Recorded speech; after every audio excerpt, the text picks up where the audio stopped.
The soldiers from the enemy team are unleashing a barrage of bullets, but Jin is dodging them with such finesse that it's almost unbelievable. Jin knows it will take Major Kang about 30 minutes to reach the third foothold, so he plans to keep the enemy soldiers engaged until then, ensuring his friend and the rest of the team can escape safely. He then slides across the ground, swiftly aiming his gun at the enemy. He locks onto his target and takes the shot, dropping one of them instantly. Without missing a beat, he aims at the second soldier and takes him down as well. The soldiers quickly realize where the sniper fire is coming from, but before they can react, Jin unleashes a barrage of bullets, blowing them away. More soldiers appear, and they immediately start bombarding Jin with a new wave of bullets. He ducks down to shield himself, with the bullets flying everywhere except hitting him. Jin begins running, confident that the enemy won't be able to track his route in this terrain. He plans to take advantage of this and strike from another direction.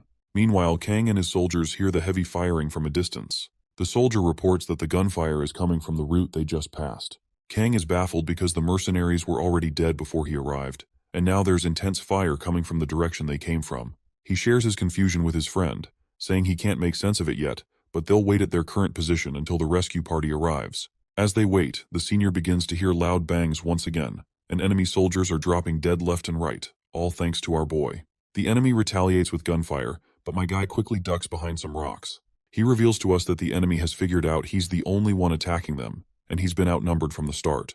However, they're starting to panic because their numbers have dwindled to half. He spots 3 more soldiers who don't seem to know his exact location. With quick precision, he takes aim and shoots them down immediately. He then glances at his watch and sees that there are still 14 minutes left until the rescue team arrives. As the sun begins to rise, our soldiers keep a close watch on the enemy. One of them announces that the rescue unit will be landing soon. The civilians let out a sigh of relief at this news, but Kang quickly reminds his relieved soldiers to stay alert until they're safely out of this mess, especially given his bad feeling about how the gunfire suddenly stopped. Suddenly, their transmitter crackles to life. From the other side, they hear a man reporting that this is Jin, and he is only 3 minutes away. The soldier notes that the name sounds familiar, and it doesn't take Major Kang long to connect the dots and realize who was behind all that gunfire which abruptly stopped. When he looks ahead, he sees our boy walking toward them with his hands raised in the air. Major Kang peers through his sniper rifle scope and confirms that it's indeed Jin. The other soldiers can also confirm it's Jin, but they have no idea what he's doing here. Major Kang is still in utter disbelief, and he surely does not want to believe his eyes. Right on cue, the rescue helicopters arrive on the scene. Kang rushes over to Jin, grabbing him by his shirt, and sternly demands to know what the hell is doing here and why he came. Jin remains calm and simply says he knows this region better than anyone.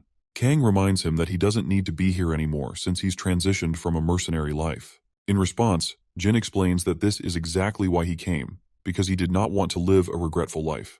You see, ever since our boy heard that Major Kang and his men were in danger, he knew that he would regret it for the rest of his life if he didn't come to their aid. Kang just gets even more furious, reminding Jin that he's just a kid. Despite his anger, he pulls Jin into a tight hug, tears streaming down his face once his emotions overflow his mind. Finally, the chopper lands, and the rescue team quickly spreads out to tend to the survivors and offer aid. Meanwhile, back with the eye patch guy, his lackey reports that the Alpha unit has been wiped out and 17 out of 20 Delta troops are dead. Although he's not completely certain, he's confident that Alpha was annihilated instantly and Delta was ambushed while on the move. The eye patch guy grits his teeth in utter frustration after hearing the report.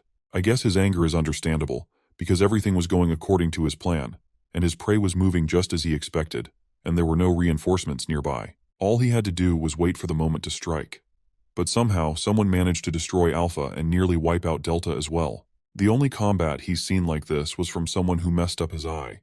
And as he remembers Jin, his eyes begin to throb once more, and it finally clicks into his mind that our boy must be behind all of this mess.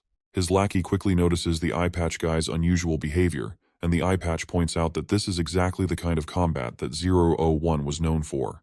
The lackey reminds him that 01 was terminated years ago, but the boss tells him to check again. He orders his lackey to analyze the current situation, considering the possibility that 001 might still be alive.